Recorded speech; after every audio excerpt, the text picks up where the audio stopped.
Welcome to the Caregiver Relief Podcast, where we empower caregivers and families with real-world knowledge and compassionate support to make caregiving a little easier and a lot more human. I'm your host, Diane Carbo, a registered nurse, and today we're diving into one of the most talked about and often misunderstood topics in modern caregiving, artificial intelligence. There's a lot of fear out there about AI, especially when it comes to seniors. Some worry that technology will replace human touch. But the truth is, when used wisely, AI can enhance care, provide companionship, and bring peace of mind to families across generations.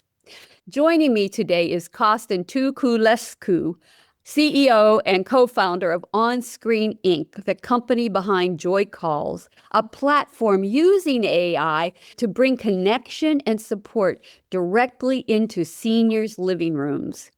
Together, we'll unpack what AI really is, how it's being used to help seniors age safely at home, and what you need to know before investing in an AI-powered caregiving solution.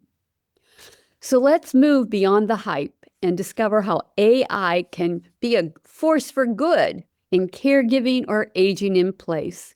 Costin, thank you so much for spending time today. After our last conversation about Joy Calls, I really gave it some thought, and you're right, and I checked it out. Seniors have so much hesitancy, and they're caregivers, rightfully, but I think I'm grateful that you're able to help us address the loneliness epidemic so many of our older adults face. And you mentioned you were getting a lot of negativity and concern from people about using AI to interact with seniors. I want my listeners to know that has what sparked this conversation today. This episode is sponsored by myvitalvault.net, your all-in-one life organizer for aging adults and caregivers. It's designed to help you securely store your essential legal, medical, and emergency information in one easy-to-access place. Because when a crisis hits, being prepared can make all the difference. Join our Caregiver Relief community, a warm, welcoming space where you can connect with other caregivers, ask questions, share stories, and find support from people who truly understand. Visit community.caregiverrelief.com to join now, because caregiving is one of the hardest and most meaningful things you'll ever do, and no one should have to do it alone. And if this episode speaks to you, please take a moment to like, share, or comment. Every click helps us reach more caregivers who need encouragement, resources, and hope. So thank you for being here. Thank you for having me, Diane. It's great to be back. I really enjoyed our last conversation, and it's wonderful to be able to continue and go deeper into this really fascinating topic of how AI will support caregiving. Joy Calls is such a positive approach to caregiving, and it just adds a level of comfort and care to the caregiver and to the senior.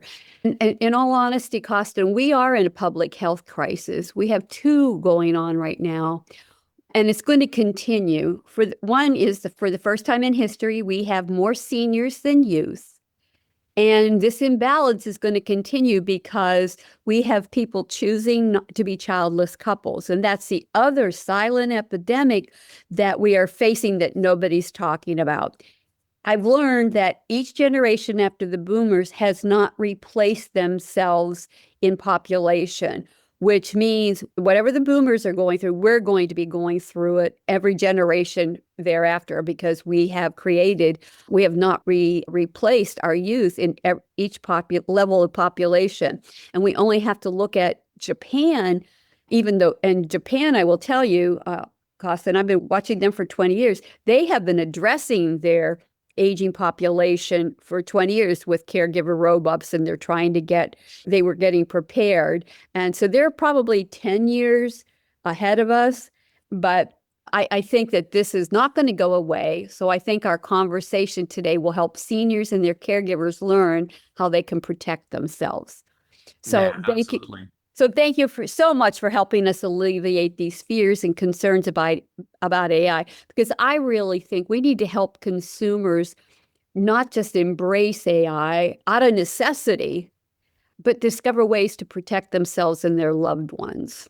Sure, absolutely. Yeah, it's definitely a such a new concept, new topic to be able to interact with software the way we interact with AI now, with chat bots and with voice bots. And where it's going to go in the next 5, 10 years, it'll really be revolutionary. I think it'll reshape society across everything from self-driving cars, which will bring more independence to older adults, to Absolutely. AI assistants that'll help you navigate healthcare, to we're even starting to see relationships with AI. So who knows where it's really going to go. Yeah. But why don't we just start easy and maybe we break it down for everybody. What is AI? Yeah. AI has really been around since the 70s. I think we've heard some of these things, 70s, 80s, 90s. They all had their own flavor of AI. But it's really in the last 2, 3 years since this Chat GPT came out that the whole world's been just really impressed about what AI can do for us. So really, what is it? I think to a lot of people, it's a black box. It's really hard to understand what's happening there. I just want to put it out there in really simple terms. Hopefully it's simple. It's really just math. AI is very complex math, okay? And all AI is doing is it's been trained, so it's been fed billions and trillions of text examples. So imagine every book in the world, or maybe 90% of every book in the world. Imagine every web page on the internet got fed into a computer. Now that computer, you ask it a question and it guesses what the right answer is based on everything that it's been fed, because it's seen these patterns before. It's seen kind of these questions and the answers. There's just trillions of words of input that then produces that one sentence answer for someone. So when you're chatting with ChatGPT, all it's really doing to answer your question, it's just predicting the right answer for you, and it's really good at it. Yeah. Okay. I want to say there's no consciousness there. Yeah. There's no emotion there. AI scientists work really hard to remove bias from the system, because you can imagine the world's body of work, there might be some bias one way or another. They try to flag these biases and remove them from the system so that you get a version of truth that most people can agree with. If these companies weren't doing that, then their products wouldn't be as good and people wouldn't use them.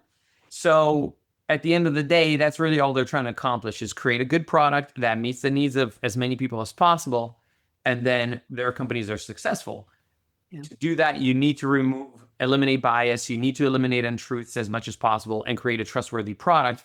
And we're probably 90% of the way there with the AI models that exist today. So hopefully that opens up the black box a little bit about what AI is. It's really just a piece of software. It's a program that they've gotten more sophisticated over years and decades, but it is, at the end of the day, just a piece of software, like how the Atari game Pong was.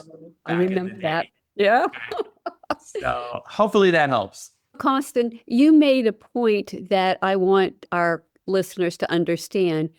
Companies like yours have full control over how AI interacts with clients and what you feed into it. And I think that's the key that we have to discuss and make our listeners understand. Can you walk us through how you control your company Onscreen with Joy Calls, what an older adult experiences when using your AI platform? And how do you keep it safe? Yeah. So all AI systems have a thing called a system prompt. And the prompt is what tells that AI experience that you're creating for that interaction. It tells it who you are, what persona are you? What are you going to interact with the user about? What topics are allowed? What topics are not allowed? What do you do in case of an emergency? What do you do in case somebody asks you deep medical questions? So all of that we simply describe in English, and that becomes a system prompt, and we provide that to the AI system. It's really crafting a character for a play or a movie. You're giving it its motivations, you're giving it its goals, and also guardrails. This is a term that says, AI, you cannot do this. These are your guardrails. So we do have full control. And the way we've designed Joy is basically, we describe it as you are an AI companion for an older adult. You are caring, empathetic, and a pleasant, friendly voice to converse with the older adult, and so on. It's several paragraphs long, and that creates the general personality of Joy. And of course, we have these guardrails, like if somebody says that they're feeling pain or that they're having any kind of an urgent issue, encourage them to hang up the phone and dial 911. So we handle for all of these potential scenarios that we have to handle for. So how does AI or like Joy learn to know the person is supporting, and how do you ensure that experience feels safe, personal, and human? Which is it's hard to do because AI doesn't have personality or emotions. Yeah, it doesn't, but it emulates them. Like I Yes. said, imagine if you read every Shakespearean play, every romance novel in the world, you'd be able to emulate some Yeah. type of feeling. Voice. Yeah. Yeah. Large language models and AI, they're very good at emulating these things. The way we create a personal experience is we really start with the caregiver. Our customer is really typically the caregiver who signs up for Joy Calls and sets it up to call their loved one who may be lonely, who may be isolated. That person might go 8 to 10 hours a day not speaking with anyone. So that loving family member, the adult daughter, adult son, they go in there and they set up mom's profile. So they enter mom's name, the zip code where mom lives, so that Joy can talk about the weather and Joy can talk about maybe the latest news in the area. Then we also have just a little text box where people can fill in what mom's interests are. Yeah. So it's really as simple as that. You just tell Joy about your loved one. And then when Joy makes that first call and she introduces herself, then based on those interests that have been provided, which are now part of Joy's system prompt, which I was talking about earlier, now Joy has personal information that was provided by the family and can chat about all of these different interesting topics. In addition, as the conversations happen over time, Joy builds up memory. So all of those conversations are like transcripts in Joy's memory whenever she talks to that specific person. And so then she's able to recall things that were talked about yesterday, the day before, and follow up. And over time, really just get to know the individual and have very meaningful conversations with them. We see this with our customers today that they're there chatting 15, 20 minutes at a time, really covering topics from today, yesterday, etc. And the way we keep it safe is all of those transcripts are visible by the family member who set it up. First, they get a summary text message or a summary email as soon as the call happens. So they see exactly what the chat was about. Then if they want to see more detail, they can log into our platform, see a transcript, and even listen to the call. Now, that might seem a little invasive, but like I said, the person setting it up is the adult child. They're worried about mom. So yes. Joy is really like an employee of the adult child. It's as if you went and hired someone to call mom every day, right? 100%. Yes. Yeah. Yeah. Except that that person might cost $20 an hour or $30 an hour. Oh. Joy costs $30 a month. Yeah. So really, it's much, much more affordable.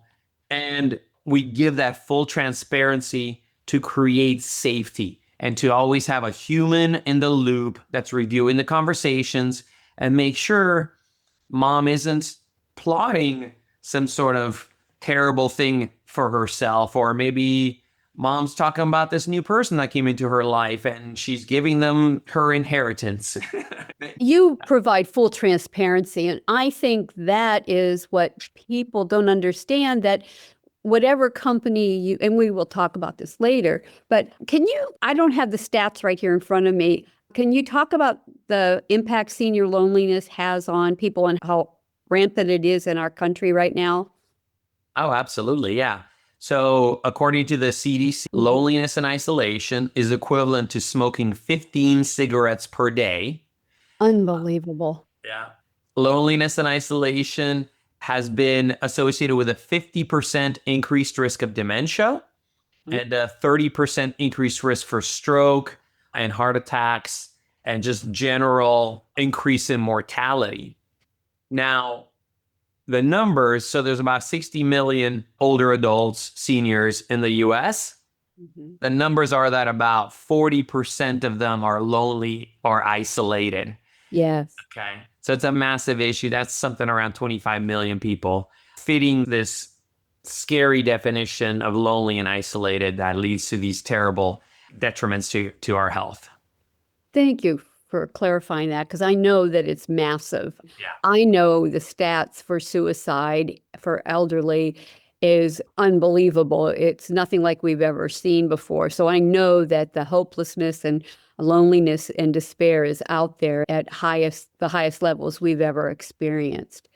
Now, one of the things, Costin, that people are very concerned about is privacy and data sharing, and they're big concerns for families. What should people understand about how AI companies handle their data, and what steps can they take to protect themselves or their loved ones? Yeah. So it's really important to read the terms of service for whatever AI platform you're using. Really, companies can put in there that they are going to use the data to improve their service. They're going to share the data with advertisers. They can do all kinds of things. It could be buried in there. So make sure you read the terms of service. Which is not easy to do, because it's legalese, a lot of it, and it's in fine print. I will tell you that I use AI every day. I use Grok, I use chat for research and to find things. And my way of dealing with it would be to cut and paste the terms of service into AI and say, okay, what does this tell me that I need to know? That's it. That's exactly what I was going to say. I was going to say exactly that. Copy and paste in ChatGPT and say, are there any landmines in these terms? There you go. Yeah. Is there anything I should be worried about? Put in ChatGPT and just ask it, can this company sell my data? How can this company use my data to harm me? You can put the terms in ChatGPT and get those answers. So yeah, a lot of tech companies are always trying to improve their service. So there may be things in there about the data will be used to improve the service. I think that's fairly safe. I don't think that's nefarious in any way. Typically, data is usually anonymized when it's being used to train models. So it's really, if you're able to flag some situations where the AI didn't perfectly handle that situation, then you can use that to train it to do a better job in the future. So those are all good things.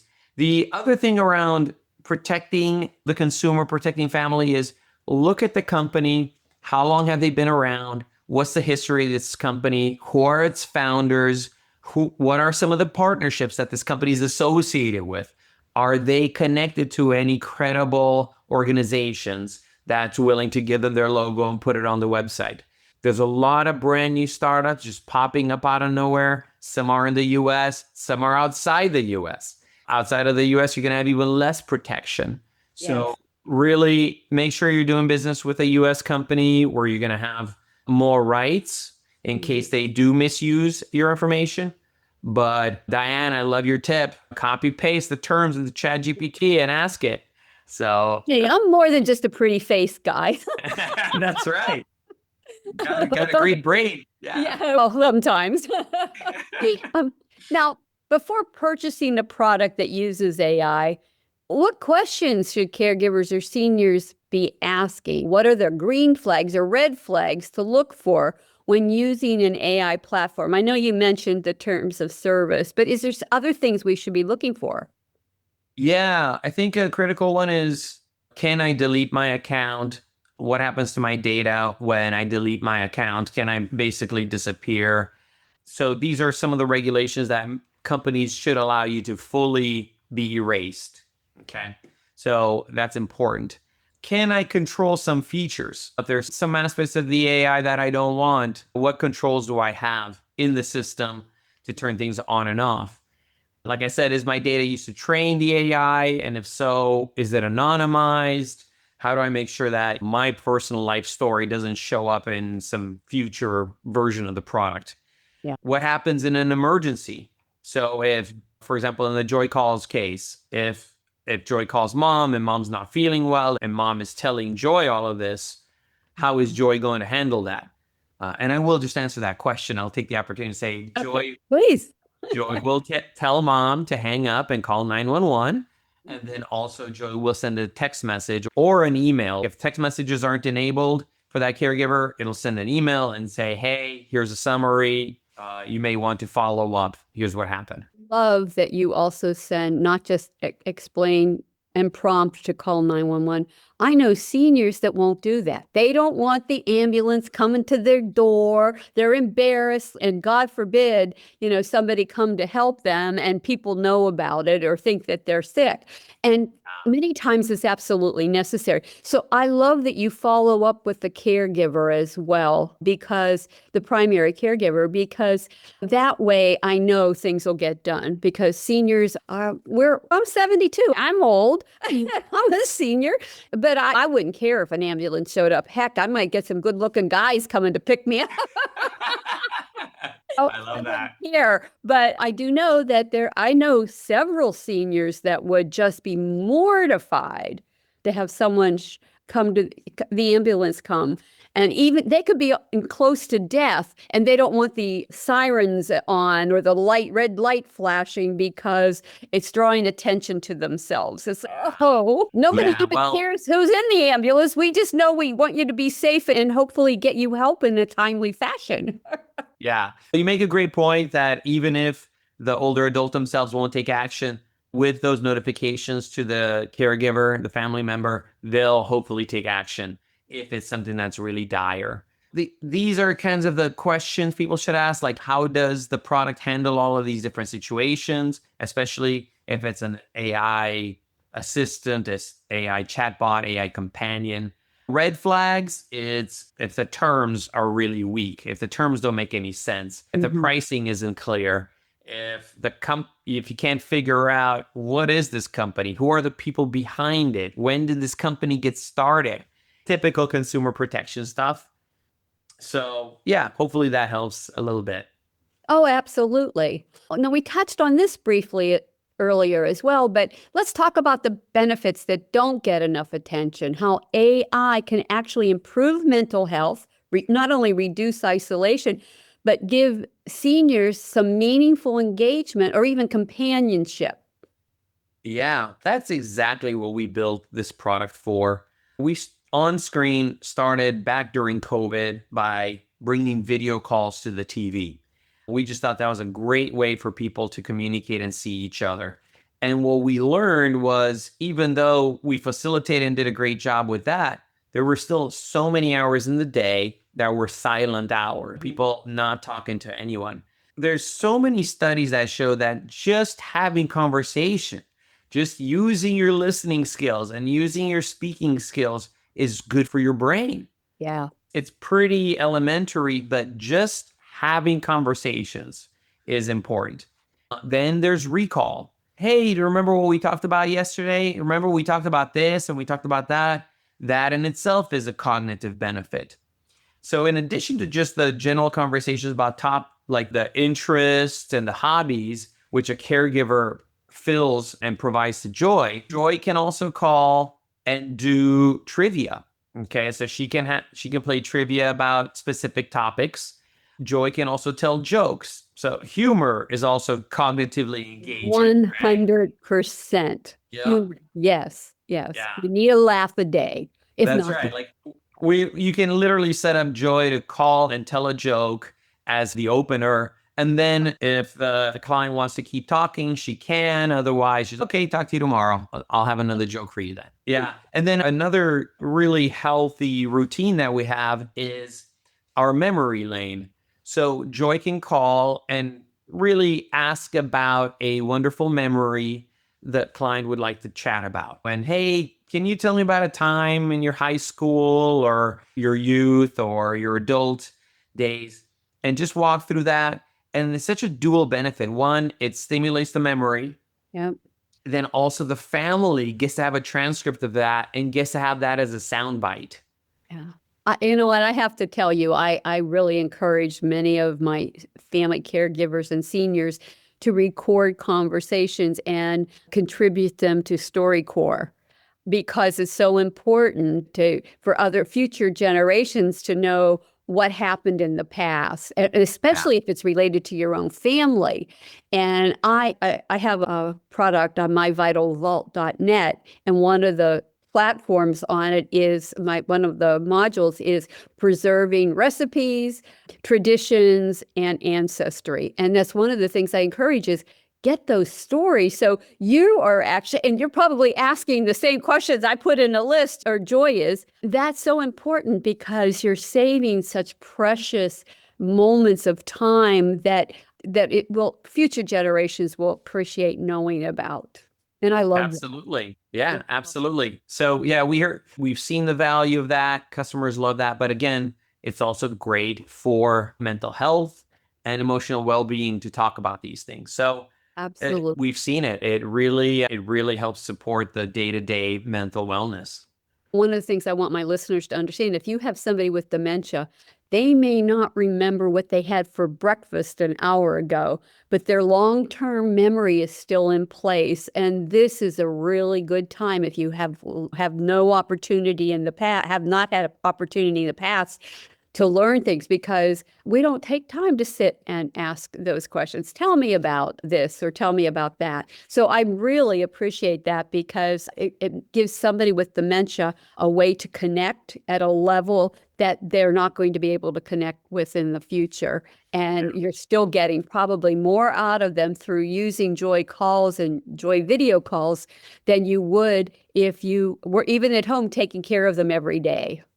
That's absolutely right. Yeah, because in your day-to-day, you don't have the time to just sit down and write it down and capture it and all of that. This is all built in. So even if you just get Joy calls for that one use case where every day Joy calls and get some memory recall going, there's a huge value there. Well, one of the things I want to address is caregivers. Many of them are so overwhelmed. Many work full time or they're long distance caregivers, and they're just overwhelmed. It's hard. You're managing two households and you have to worry about grandma or your mom and the kid's grandma, and you have a lot going on. So can you tell me how AI serves as an extra layer of support, maybe an extra set of eyes even, to help the caregivers feel more confident their loved one is safe and connected? Yeah. That's one of the core reasons we even built Joy Calls, is to bring that peace of mind and to help the caregiver. And I'm not sure if you knew this, we actually have a free forever version of Joy Calls, which allows for a daily short call to check in on mom. So, That's and lovely. I'll tell you this much, there's 25 million caregivers that are supporting an older adult that don't live with them. Okay. This is from a recent ARP research that came out. There's about 63 million total caregivers in the US, but 25 million of them don't live with the person that they're caregiving for.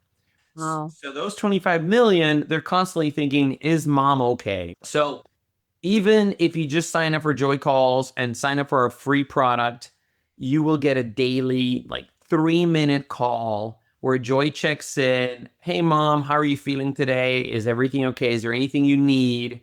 And then the caregiver will get an email about it, that everything's fine. So that's an example of how we do that layer of support, even completely for free. We just want to put the good out into the world. In addition, again, engaging that person cognitively, providing them with stimulation, providing them an outlet to talk about their hobbies.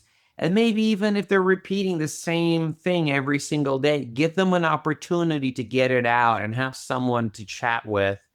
That provides respite for the caregiver. 100%. Yes. Yep. And it just helps support that loved one even better than if they were just not talking to anybody else. Well, one of the things I know critics worry about is that AI or even or caregiver robots will replace human connection.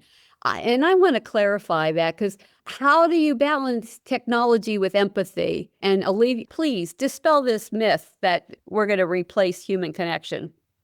Humans are social creatures. Yeah. We thrive on connection. I think that's when we're best, Yeah. when we're around each other. COVID showed how incredible difficult it is to not be around each other. I will say I'm a little bit worried when I see the younger generations glued to screens. Even when you see a group of teenagers hanging out, 3, 4 of them, they're near a movie theater or they're in a coffee shop. They're around each other, but they're staring at a screen and they're just showing each other what's on their screen. Yeah. I'm not even worried about AI. I'm more worried about screens.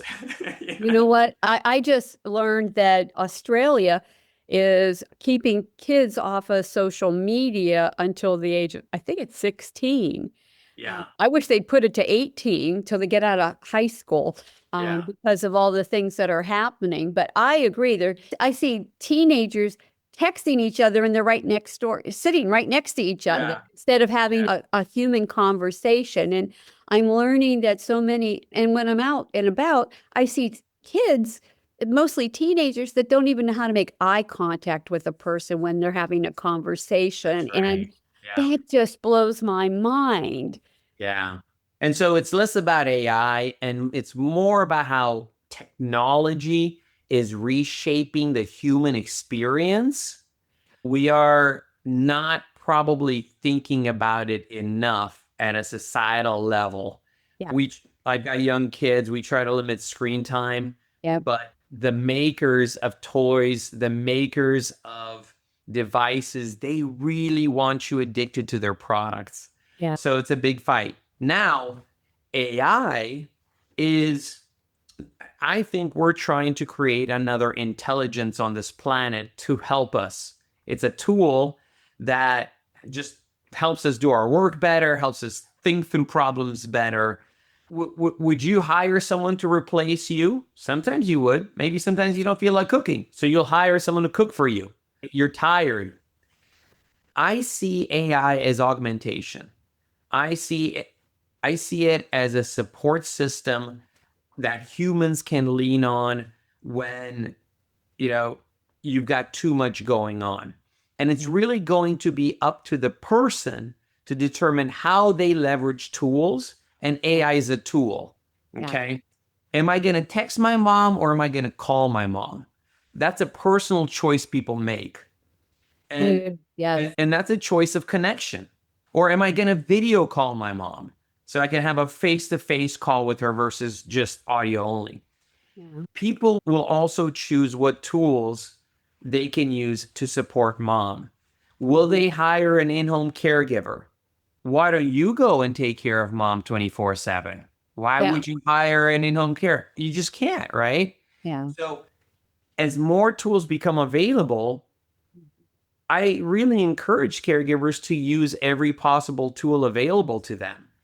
And if there's a tool that engages with the older adult in a way that stimulates them, makes them feel like they're not forgotten about and that they're appreciated, plus that tool gives the caregiver more context, more insight into how their day is going, why wouldn't you want to use that tool? And I see that tool as enhancing the human connection. Exactly. Yeah. When I was recently in a self-driving car. Wow. Awesome. Yeah. Awesome. And it's very fascinating because there's no driver and they show you, there's a big screen. It was a Tesla and it was amazing. And there are self-driving taxi cabs right now. Yeah. And one of the things people say, oh, I'll never get in a self-driving car. But I'll tell you right now, as a senior, we get to a point where you have to take the keys away because it's unsafe. And what is the most challenging thing you have to deal with is keeping up those social interactions that your loved one may have, going to Mahjong on one day or going up to the senior center every day to swim or whatever.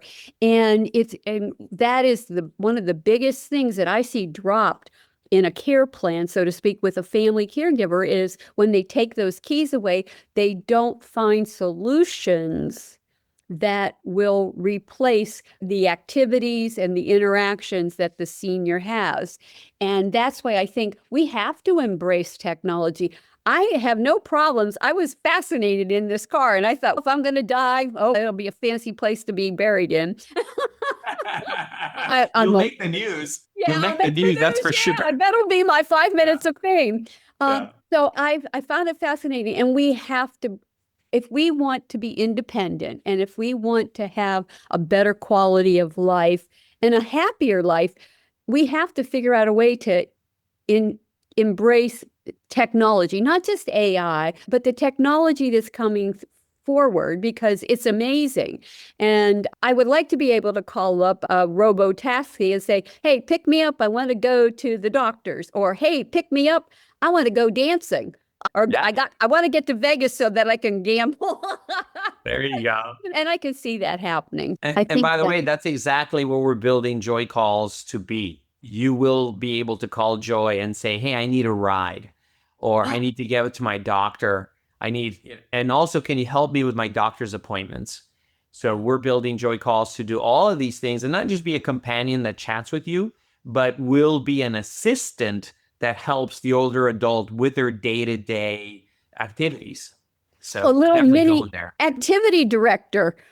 Yeah, exactly. I love that. I love that. And you know what? It's going to be easier for the family caregiver to remain at work longer because so many of them leave their jobs and they end up in a bad situation. 63% of family caregivers become seriously ill or die before the person they're caring for does, Costin, because of all the stress. There's no respite care, or if there is, it's not affordable. And that's why so many we have a staggering amount of caregivers needing caregivers themselves over a point of time. That brings the conversation full circle. If there are these new tools available that can help support you, that can help engage with your loved one and help support them, why would you not explore these tools and see if they're the right thing to help you and your family? Yeah. We're at the dawn of a new era, honestly. We've never seen technology like this before, and I think we need to be open-minded about it. It could really help a lot of people.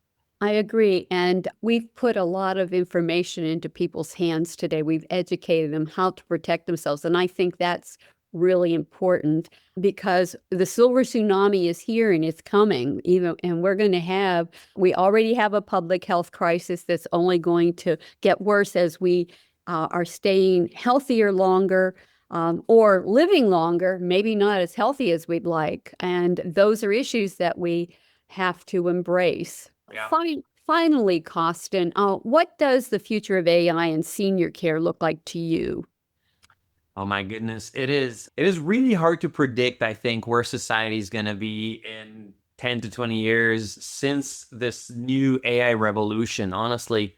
But I do already see new technologies coming to the market very quickly, specifically to help support aging. First, let me just say, Joy Calls and our parent company Onscreen, we are part of the AARP Age Tech Collaborative. And in the Asia Collaborative, there's over 200 startup companies like ours building technology to support aging. And a large part of those companies are leveraging AI, are leveraging all kinds of sensors and monitoring to help keep people healthy longer, to help them stay in their home and age in place and keep their home safe, be able to set up the home so that it's a smart home, anticipating your needs and reminding you about things. And Onscreen has a part of that vision. I see homes getting smarter and more comfortable for aging.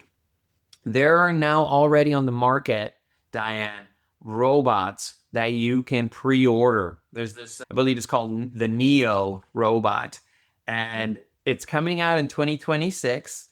It's $500 a month, and you can have this robot in your house. Yeah, it'll fold your laundry, it'll put it away, it'll help with all kinds of stuff. So robots are coming. Okay. Oh, they're here. They're here. Yeah.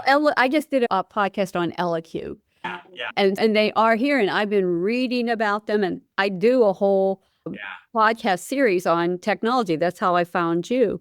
Now I have to look for the other company because I do follow the APEC. Yes. Even Tesla's coming out with their Optimus robot. I'm talking about humanoid robots. Yes. We've had little things here and there, but the humanoid robots are coming who will do human-like tasks. Yes. Probably replacing quite a bit of the home caregiving industry. Yes. That's going to be a big shift. The caregiving robots will be actually providing practical assistance that caregivers need. Take the dog for a walk, or do the laundry and fold it, or help me with dinner. I mean, there's so many doing. Put away the dishes. Yes. So I can see that. We're living in, I know you probably don't know this cartoon, but the Jetsons when I was. Of course I know the Jetsons. I love the Jetsons. And by the way, on screens, our initial vision were those video calls on the TV, right? Like they would talk to each other through TVs. That was part of our original vision. Yeah. In fact, I laugh because when I think about Mrs. Jetson, I think her name was Jean Jetson or June Jetson. I can't remember. Yeah, I think it's Jean. Jean, yes, Jean Jetson. I was right. Oh, no, Jane. It was Jane Jetson. But that's my long-term memory. Hold on. Jane, Judy. Was it George Jetson? Yes, George Jetson, yes. And their boy, Elroy. Yes, yeah. And they had a robo-dog, too. They had a robo-dog, and then they had Rosie, the robot housekeeper. Yes, and I always wanted a Rosie when I was growing up to help me with the household. And we're going to see that. The only thing I wish we had now that Jane Jetson had is she would put a mask up to make herself look like she was perfectly fine and beautiful every day. So she didn't have to comb her hair and brush her teeth and look nice. So George had a whole thing, like wasn't he on a belt? He just stand on the belt and it would put him through a box. He'd be in his pajamas. He'd go through this box and he'd come out in his suit for the office. And he flew to work. And now we're hearing about flying cars. Lord knows. Flying cars, I would say they're probably the most delayed vision of the future. Well, I'd like for them to be delayed a little longer. We don't do well with roads yet, let alone air traffic. And our air traffic controllers would totally be overwhelmed. So I can see that being costing. But I want to say one more thing as far as the future. I think in the near future, voice AI like Joy Calls will be extremely helpful with people that aren't as glued to their phones or in apps or using technology all day long. Voice is the most natural human interface. And when we can bring an intelligent voice to someone that needs assistance, and we can help them with their doctor's appointments, we can help them with their prescription refills, we can help them, hey, call my granddaughter or send her a text message that says this. Once voice is able to assist someone that way, we're going to really be helping them a lot. And that's part of our mission and vision with Joy Calls. Amazing. Costin, tell people how they can reach you. Yeah, I would love for everyone to go check out joycalls.ai. So just put that in your browser, joycalls.ai. You can sign up for a free account. It's free forever. But we do give you a 14-day free trial of our premium plan, which has like longer conversations, all kinds of different conversations. But forever, you can get this 2-3 minute check-in call on your loved one every single day to just delight them and surprise them throughout their week. Me personally, I'm on LinkedIn. I've got a long, weird, crazy name, Costin Tuculescu. If you put that in Google or in LinkedIn, you'll find me and you can get a hold of me. Yeah. So Diane, thank you so much for having me on your show again. Thank you so much. And I want my listeners to know the ways to contact Costin will be on the show notes, and as well as I create a permanent page that will have links to Joy calls and to you and your calendar as well, and your 1 minute video. I love that 1 minute video that you have. Awesome. To my family caregivers out there, you are the most important part of the caregiving equation. Without you, it all falls apart. So please learn to be gentle with yourself. Practice self-care every day because you are worth it.